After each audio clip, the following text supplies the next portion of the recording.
هنا كنسجل أن في هاد المبادرات كتنعش النقاش العام. مؤسسة التنمية والثقافة والعلوم لما تنظم هذا النشاط تعطي مؤشر آخر على أنه أحسن فضاء للنقاش العام هو المجتمع المدني، هو الإعلام العمومي، خصوصا وأننا نعاني عجز ملحوظ فيما يتعلق بتدبير النقاش العمومي في قضايا سياسية كبيرة جدا. حينما نناقش الآن حصيلة الدستور وآفاق المغرب في ضوء الدستور الجديد بين مكونات سياسية مهمة في البلد، أعتقد أننا بصدد واحد المبادرة أساسية ومهمة ومركزية نتمنى أن تتطاير شرارتها لتشمل الإعلام العمومي بالخصوص.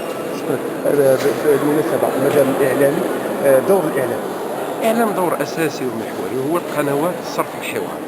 مع كامل الأسف الإعلام العمومي لا يقوم بهذا الدور بالمطلق.